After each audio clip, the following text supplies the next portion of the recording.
영호가 지금 5살인데 아직 말을 못한다고 하셨죠? 아, 예. 엄마 아빠 이런 간단한 단어도요? 전혀 못합니다. 조금 더 자세히 봐야겠지만 영호는 자폐성 장애인 것 같습니다. 예? 우리의 주인공 우영우는 자폐성 장애 진단을 받습니다. 현재는 자폐 스펙트럼 장애로 그 명칭이 변경되었는데요.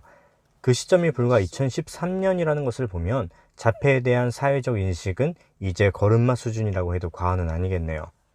스펙트럼이라는 명칭에서 알 수 있듯 자폐는 하나의 증상이나 현상으로 설명하기 어렵습니다. 매우 다양한 형태로 나타나죠. 자폐와 ADHD를 동시에 갖는 것처럼 복합적으로 나타나기도 하고요. 아인슈타인도 5세가 될 때까지 말을 못했다는 내용을 아인슈타인 전기에서 읽었던 기억이 있습니다. 보통의 아이들은 말을 배울 때 엄마, 아빠와 같은 단어를 처음 이야기하게 되는데 아인슈타인이 처음 이야기했던 말은 완전한 문장이었다고 해요. 그럼 우영우는요? 사람의 신체를 상해한 자는 7년 이하의 징역, 10년 이하의 자격정지 또는 1천만 원 이하의 벌금에 처한다. 심지어 형법을 줄줄 읊네요. 기가 막힙니다. 우리 영웅가요. 형법을 외워요. 이 두꺼운 걸 다 외워요. 어머 세상에, 우리 영우 나중에 커서 변호사 하면 되겠네, 어? 고맙습니다. 그렇게 집주인 아주머니의 예언대로 우영우는 변호사가 됩니다. 자폐 스펙트럼의 가장 두드러진 특징은 사회적 의사소통 부족이라고 할 수 있겠습니다. 다른 사람의 감정을 이해하는 데 어려움이 있죠. 우영우가 아빠의 다양한 표정을 사진으로 공부하며 사회성 훈련을 하는 이유도 여기에 있습니다. 또 다른 특징이라면 감각에 대한 이상 반응도 있습니다. 특정 자극에 지나치게 둔감하거나 예민한 거죠. 우영우가 김밥을 즐겨 먹는 이유도 아침에는 항상 우영우 김밥을 먹습니다. 김밥은 믿음직스러워요. 재료를 한눈에 볼 수 있어 예상 밖의 식감이나 맛에 놀랄 일이 없습니다. 헤드폰을 쓰고 다니는 이유도 이와 관련이 있다고 할 수 있습니다. 평범한 사람들에게는 아무렇지 않은 자극과 소리, 조명 등도 자폐 스펙트럼을 가진 사람들에게는 견디기 어려운 환경이 될 수 있는 거죠.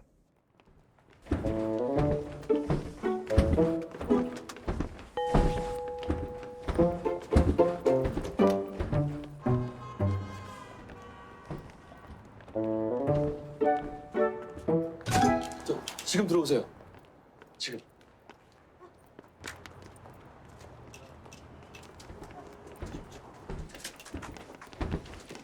지금 나오세요. 아유, 문이 너무 힘들게 돼 있죠? 감사합니다. 어디로 가세요? 준호의 도움으로 출근에 성공한 영우. 누구세요? 법무법인 한마다에서 신입 변호사로 일하게 된 우영우라고 합니다. 특이사항 자폐 스펙트럼 장애.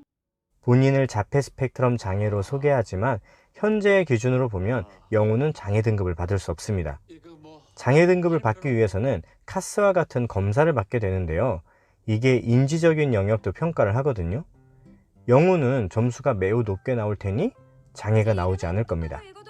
아마도 현실에서는 자폐 스펙트럼 장애를 가지고 있지만 등급을 받을 수 없어 복지 사각지대에 놓인 많은 경계성 사람들이 존재할 거라 생각됩니다. 되게 재밌어요. 신입한테 사건 하나 맡겨보겠습니다. 자격 미달인지 아니면 장애인에 대한 제 편견인지 시험해 보겠습니다. 만약 우영우 변호사가 의뢰인 만날 수 있고 재판 나갈 수 있는 수준이 아니라고 판단되면 그땐 내보내도 되겠습니까? 변호사로서의 자격을 검증받게 된 영우. 그러세요 그럼. 머리야. 깨질 것 같아. 많이 아파? 진통제 줄까요? 밥 좀 봐.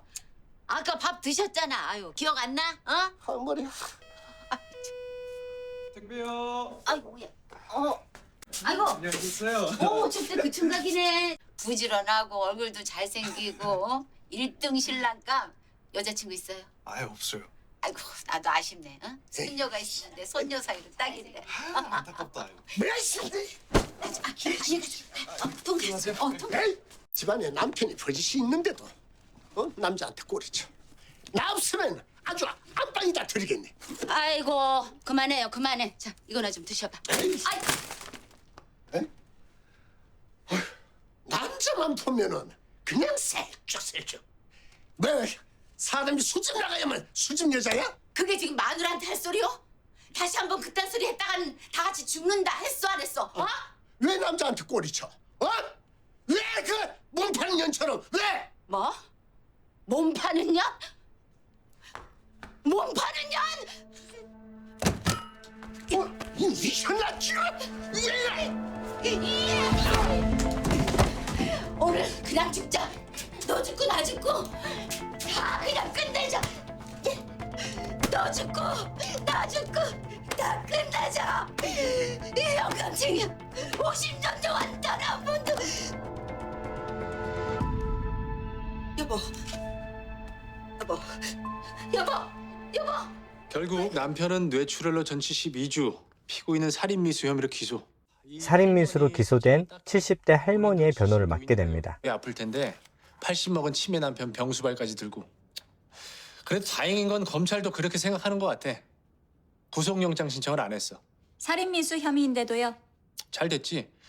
불구속 상태로 재판받는 피고인한테 실형이 선고될 확률은 낮으니까. 집행유예 받으세요.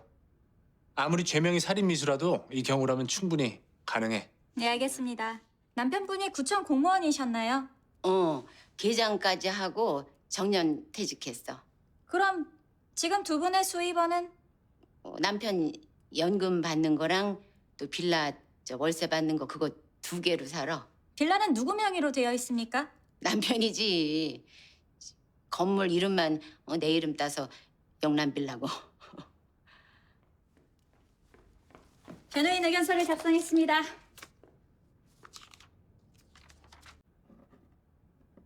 이게 뭡니까? 변호인 의견서입니다. 아는데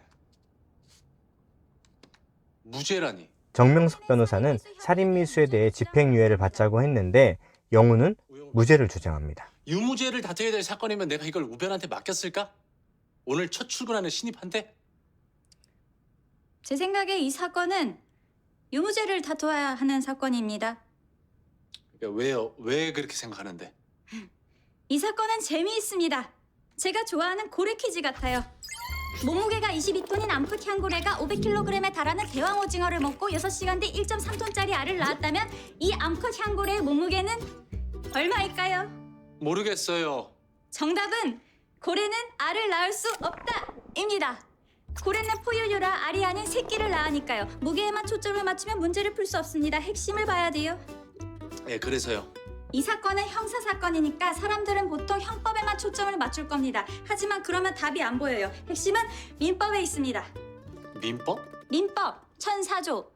고의로 직계 존속 비상속인 그 배우자 또는 상속의 선순위나 동순위에 있는 자를 살해하거나 살해하려는 자는 상속을 받을 수 없다. 다시 말해 자기가 죽이거나 죽이려고 한 사람한테서는 상속을 받을 수 없다는 뜻입니다. 피고인은 퇴직 공무원인 남편의 연금으로 생활합니다. 임대료를 받는 다세대 주택도 남편 명의입니다. 만약 살인미수죄가 인정된다면 피고인은 남편이 죽고 난 뒤 엄청난 경제적 위기에 처하게 됩니다. 남편의 연금도 받을 수 없고 집도 상속받을 수 없게 됩니다.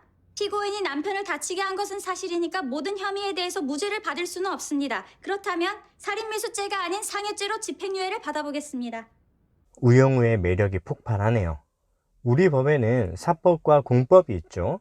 사법은 개인 간의 사적 생활 관계를 규율하는 법으로 대표적인 법은 민법과 상법이 있습니다. 공법은 개인과 국가기관 간 또는 국가기관 간의 공적 생활관계를 규율하는 법으로 헌법과 형법이 대표적입니다. 그러니까 형법이 전제가 되는 살인미수 사건에서 피고인이 살인을 할 경우 재산 상속을 받을 수 없게 된다는 민법의 내용을 가져와 피고인의 살해 동기가 없었음을 주장하는 장면은 통쾌하기까지 합니다. 그런데 70대 할머니가 민법의 상속 결격 사유 조항을 사건 당시 인지하고 있었을까요? 저는 할머니가 몰랐을 것 같은데요. 아무튼 우영우 멋있습니다. 회전문을 통과하는 것이 어려운 영우에게 준호가 방법을 알려주네요. 준호는 자기가 멋진 걸 아는 좀 흘리고 다니는 스타일인 것 같네요. 아무튼 준호도 멋있습니다.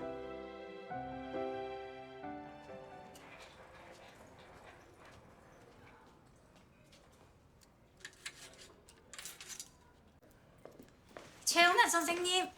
안녕하세요. 왔어요. 누구야? 이리 와봐. 저기 영감 이 아가씨 기억나요? 우리 201호. 아이고 꼬맹이 영우. 아우 예뻤잖아. 그 새끼딸이 여기 왜 와? 나 열받아 죽는 걸 그렇게도 폭친다. 에? 저 아버님 고정하세요, 네? 피해자 할아버지를 찾은 영우는 할아버지에게 봉변을 당하지만 피해자 할아버지를 향한 피고인 할머니의 따뜻한 마음을 읽어냅니다. 사람의 마음은 정말 어렵습니다. 저라면 죽이고 싶은 사람이 잘 때 그 사람 눈이 부실까봐 커튼을 쳐주지는 않을 것 같습니다. 그 소리에 깰까봐 조심하면서요. 그런 건 죽이고 싶은 사람이 아니라 사랑하는 사람한테 하는 행동 아닙니까? 자, 이 사건 국민참여재판으로 가자. 정명석 변호사는 국민참여재판으로 재판을 하자고 주장합니다. 증거 싸움으로 가면 져. 할머니 사정이 딱하다는 걸 보여줘야 돼. 그럴 때는 국민참여재판이 좋지. 배심원들 마음에 호소할 수 있으니까. 국민참여재판은 일반 국민 중에서 선정된 배심원이 공판 절차에 참여하는 형사재판으로 지방법원 합의부 1심 관할 형사사건을 대상으로 합니다. 그러니까 형사사건 중에서도 1심에서 재판관 3명이 보는 중한사건을 대상으로 피고인의 청구에 의해 진행되는 거죠. 배심원은 피고인의 유무죄에 관한 평의를 진행하여 평결을 내리는데 법원은 배심원의 평결 결과에 구속되지 않습니다.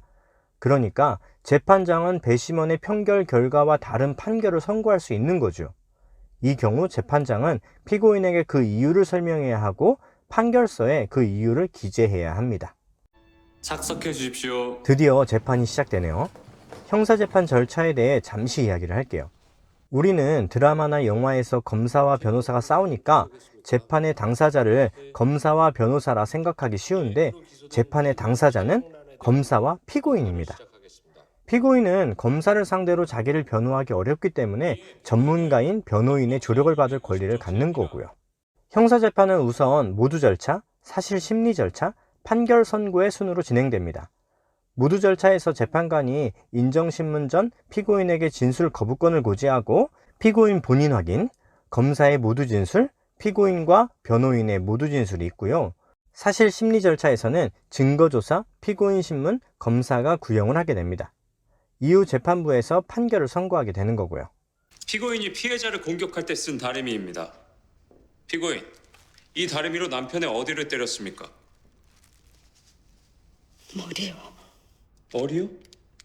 피고인, 정말로 죽일 마음이 없었던 거 맞습니까? 사실은 남편이 죽기를 바랬던 거 아닙니까? 검사가 작정했네요. 피고인이 다림이라는 위험한 물건으로 피해자의 머리를 때렸고 피해자는 뇌출혈로 병원에 입원한 상태입니다. 증거는 피고인에게 불리하게 돌아갑니다. 피해자 할아버지가 증인으로 출석합니다. 할아버지가 치매를 앓고 있고 평소 난폭한 성격으로 피고인의 행동을 배심원들로 하여금 이해하게끔 하고자 하는 전략이었죠. 최영래 씨 변호인 우영우입니다. 야! 너! 내 눈앞에 뛰지 말라고 했나? 이딴 꼴 보여주려고 사람을 오래가라! 변호인 측의 전략에 성공한 것 같네요. 여러분이 보신 바와 같이 박규식은 함께 살기 편한 남편은 아닙니다. 그럼에도 피고인 최영란은 그런 박규식과 평생 해로하며 치매 간병도 마다하지 않았습니다. 피고인은 욱하는 마음에 충동적으로 남편을 때린 아내일 수는 있지만 남편을 살해하려다 실패한 아내일 수는 없습니다. 자신의 잘못을 깊이 뉘우치는 피고인에게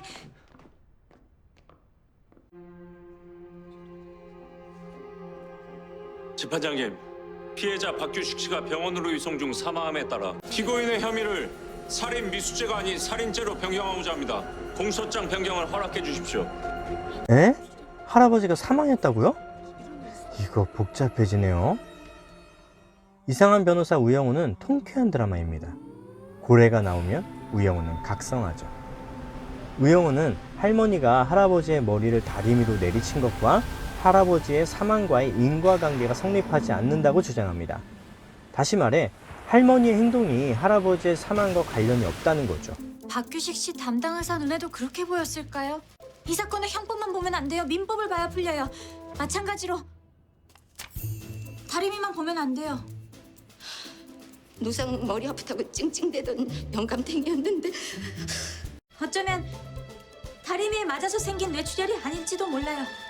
법적으로 불법 행위가 성립하기 위해서는 가해 행위, 고의 또는 과실, 위법성, 손해의 발생, 인과관계, 책임 능력이 있어야 합니다. 이 중 한 가지라도 성립되지 않는다면 불법 행위로 처벌할 수 없게 됩니다. 그러니까 할머니가 다리미를 휘두른 행동과 할아버지의 사망 사이에 인과관계가 없기에 할머니를 살인죄로 처벌할 수 없다고 보는 거죠. 박규식 씨는 81세였습니다. 증인 알고 있습니까? 네, 박규식 씨는 치매 환자였습니다. 알고 있습니까? 네, 뇌출혈의 대표적인 전조 증상은 심한 두통입니다. 알고 있습니까? 네. 박규식 씨는 사건 당일 다리미에 맞기 전부터 심한 두통을 앓았습니다.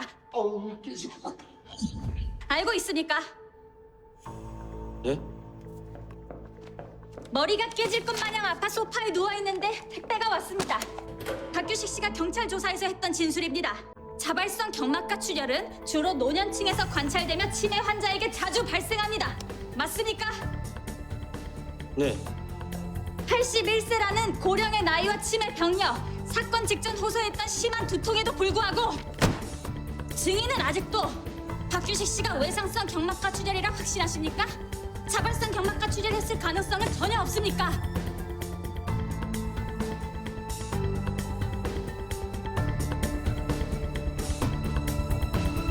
자발성 경막하 출혈이었을 가능성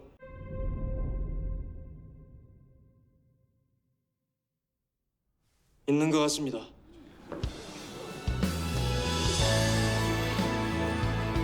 박규식의 치료 기록과 부검 자료를 토대로 박규식의 병명과 사인이 질병에 의한 자발성 경막하 출혈이라고 진단한 의학 전문가 3인의 진단서를 추가 증거로 제출합니다.